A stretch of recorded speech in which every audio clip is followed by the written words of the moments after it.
Hey guys, what's going on? Welcome back. Welcome back. We are here with another video. Thank you for guys for coming back to the show.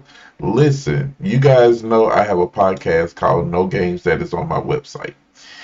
And I have been talking about this voice actor strike that sag-aftra the voice actors of Genshin Impact have, gone silent in the game on I think it was since patch 5.1. The actors were standing in solidarity with most of the with most of the cast who were, union because they were trying to protect themselves from AI. Well, let's just say things have gotten a whole lot more complicated. And I'm gonna get into that in just a minute. Now, one of the voice actors from Genshin Impact, he voices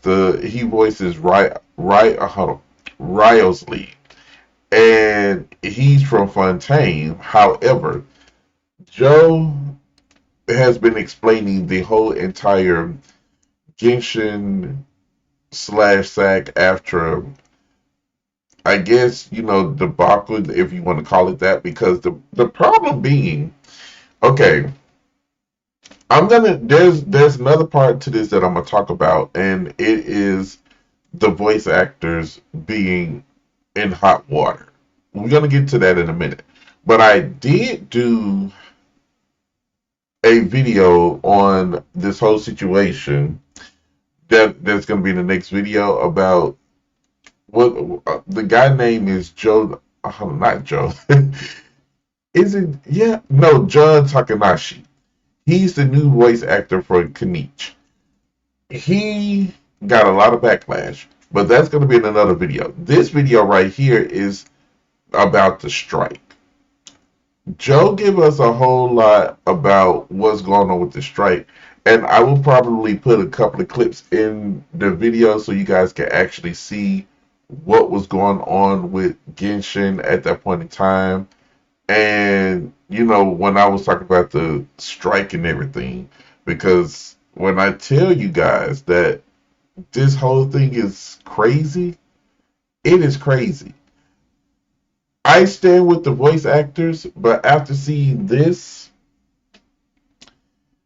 it's just crazy. It's like, guys, how can y'all not see what y'all are the ones that's basically prolonging this? Because to be honest, I couldn't find the part, but Joe actually tells everybody that Genshin Mihoyo was never in the strike. They have Hoyoverse has a protection clause against AI for their workers. So technically, this right here for the for Mihoyoverse workers, voice actors, they didn't have to go through all of this. I understand standing in solidarity, but most of them are being replaced. They're being replaced, and it's like they're coming out upset by being replaced, but you guys are not coming to work. So I'm going to let him talk to you guys. I'm going to put up on the screen of him talking about the the toxicity of the fandom and how it came to be and why we're in this state with this whole strike situation. So I just want y'all to hear what he has to say on the whole situation about the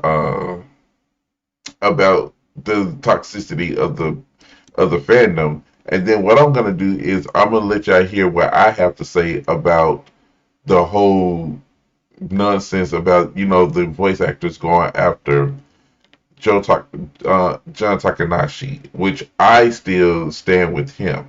So let y'all hear what Joe has to say. Rule 60,000 members in it to do so on an Let me see. Let me get back to where we were. Okay, this is where we were. perceptions and relationships are something completely different. I want you to understand that I'm not getting to this here because this is not measurable. It is a feeling. It is actually part of the problem in a lot of ways. So when we start asking questions like, well, why doesn't everyone just go FICOR? Or are people being blacklisted for working on non-union games during the strike? These really deal with non-measurable social feelings that can be very powerful, yes, but fall outside the bounds of what I'm trying to do here with this video, which is give as much factual clarity as I can. There are absolutely subjective social effects for doing things like being FICOR, working off the carb, not participating in a collective work refusal like what's going on with Genshin right now. There are also subjective social effects for doing things like reporting other actors who are breaking Global Rule 1, which some see as snitching, or getting involved in online arguments that explode in publicity firestorms. But since I can't define those, I really don't feel like they have a place in this video. Anyone who says they have the facts on social repercussions during a time like this is certainly definitively incorrect, because there is no such thing. But I bring it up here to let you know that actors, and I say actors here specifically because it's hard to define like a company's social influence. Actors are being influenced in their individual decisions by these social factors as well, which are very undefinable. These are questions like, if I work on Genshin during the strike, even though I'm FICOR and it's totally legal, will other actors shame me? Or if I refuse to work and then get recast, what happens to my career? Genshin is my only big project right now, and I'm not confident in my ability to get more work. Actors have to deal with the rumor mill just like anyone else, and it unfortunately plays a part, sometimes a large part, in everything we do. When we also run the risk of things like death threats and harassment online, it makes it even more difficult for us to make clear decisions, speak our minds, or even engage in intelligent, curious discourse with our peers or fans. I can't tell you how many of my colleagues talk about this issue behind closed doors and only behind closed doors, because out in the open, it is just a toxic mess right now. So even if you think you understand what I've said so far about contracts and union membership and the strike, California law, and all of that, there's still the very unmeasurable and very powerful social element to consider. All of the above goes into the single decision of an actor to work or not work on not just Genshin, but many, many projects. I hope you're understanding how complicated this situation is. We're dealing with laws in multiple states, multiple countries. We're dealing with the union. We're dealing with non-union independent contracts. We're dealing with fragmented AI protections, some of which are full, some of which are not. And worst of all, we're dealing with an insanely popular game with a very enthusiastic base. Okay, I just wanted to give y'all just that little bit of what he was saying about the toxicity of the voice actors and, you know, how things are being misshapen to basically, you know, peddle a narrative. The strike makes no sense to me because if your goal is to protect the actors from AI, you already got that protection. Now, Hoyoverse is based in China. They've already got that established for their voice actors that they would not, you know, have AI come in and take their jobs. They don't have to worry about that. However, I'm trying to figure out is we do understand that, you know, voice actors have the right to their voices and they should get paid for their work. But if this is not affecting you, don't you? I can understand sitting out maybe 2 or 3, you know, maybe a month or 2. But for you to sit out the whole entire cycle is crazy.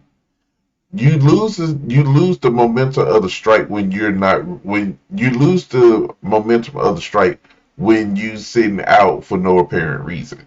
You could have been back working, and we're gonna get into one of the Genshin actors in the next video that I'm gonna do, because they will. I'm gonna just save it for that video because if I get into it, you guys are gonna be like, "Wait, what?" So let me go ahead and go on over there and get this. I just wanted to give you guys a little bit of what Joe was saying, how the strike kind of makes no sense, you know, from the standpoint of social media. Y'all let me know y'all thoughts. I hope you guys follow this. Now make sure to go over, and I have his link in the description to that particular video so you guys can watch it in full. I just wanted to give y'all a taste of what's going on with this whole VA situation. Alright guys, thank y'all for watching. I love you all, and y'all be safe, and I will see you guys later.